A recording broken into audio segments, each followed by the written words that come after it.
इंद्रधनुष डोसा वाला rainbow food. हाँ आइए बाबू आइए, गर्मा गर्म डोसा, आइए बाबू आइए। कहकर पुकारते हुए एक आदमी साइकिल चलाते हुए जा रहा था। उसका नाम था बग्गा।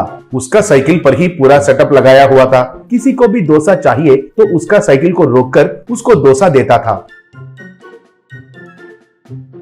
उनके मिले कमाई से एक छोटा सा झोंपड़ी में बीवी और बच्चों के साथ जीने लगा।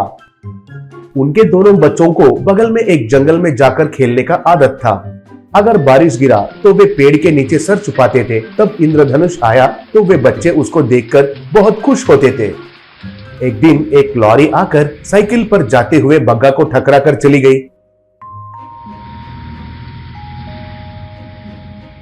बग्गा जाकर पत्थरों पर गिरकर बहुत घायल हो गया। हाथ पैर टूटकर घर में बिस्तर पकड़ लिया। तब से घर कैसा गुजारना है समझ में नहीं आकर बीवी बहुत दुखी होने लगी। बच्चे भी पिता का हालत को देखकर बहुत दुखी होने लगे। एक दिन वे बच्चे जाकर जंगल में खेल रहे थे तो तभी बारिश हुआ।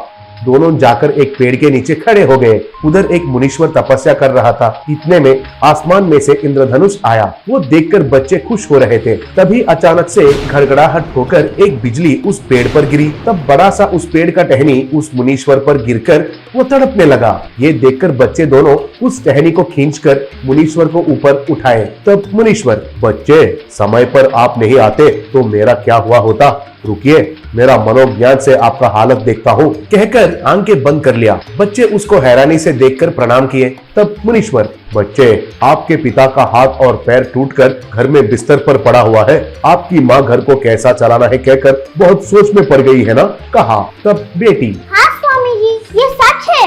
हमारे लिए वे दुखी हो रहे हैं तो देखने के लिए हमें बहुत मुश्किल हो रहा है। वो सब भूलने के लिए इधर खेलने के लिए आए हैं, बोली। तब मुनीश्वर, आप आने के वजह से ही मेरा जान बच गया है, इसलिए आप लोगों को अच्छा होने के लिए एक वरदान देता हूँ। आपको इंद्रधनुष कहे तो बहुत पसंद है ना, पूछा। तब दोनों बच्चे, जी हाँ स्वामी जी, बहुत बहुत पसंद है, कहे। तब स्वामी जी हंसकर इंद्रधनुष के ओर हाथ दिखाकर हाथ घुमाकर दोनों बच्चों के सिर पर हाथ रखकर, आज से आप दोनों आपका पिता की तरह डोसा बेचिए। डोसा बनाने से पहले आप कौन सा रंग चुनेंगे उस रंग में डोसा आएंगे और वे सेहत के लिए बहुत अच्छा है। ओम किस्मत, कहकर आशीर्वाद देकर चला गया। बच्चे घर वापस आकर माँ पिता से जो हुआ वो सब बताए। तब माँ, अरे वाह, वो भगवान खुद उस स्वामी जी के रूप में आए हैं लगता है। चलिए आपको मैं भी मदद करती हूँ, बोली। ऐसे माँ साइकिल के साथ बच्चों को ले जाकर गांव में आई। उधर, आइए बाबू आइए, रंग बिरंग डोसा, लाल सफेद पीला नीला, ऐसे आपका मनपसंद रंग वाला डोसा बनाकर देते हैं। ये खाने से आपका बीमारियां चले जाएंगे, सेहत अच्छा बनेगा। आइए बाबू आइए आइए आइए, कहकर पुकारने लगा तो उधर लोग इकट्ठा हुए थे। तब एक आदमी, बाबू मेरा पैर में दर्द हो रहा है और मुझे पीला रंग का है तो बहुत पसंद है, एक पीला रंग का डोसा देना, पूछा। और एक, बाबू मैं बहुत दिन से गर्दन के दर्द से परेशान हूँ और मुझे नीला रंग बहुत पसंद है, एक नीला रंग का डोसा दो, पूछा।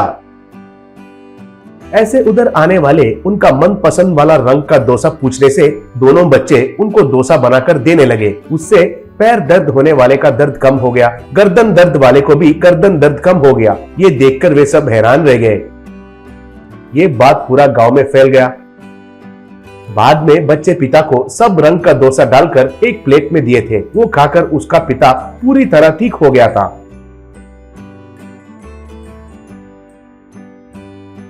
उस दिन से पूरा परिवार रंग बिरंगे डोसा बनाकर बेचते हुए पैसा कमाकर खुशी से जीने लगे।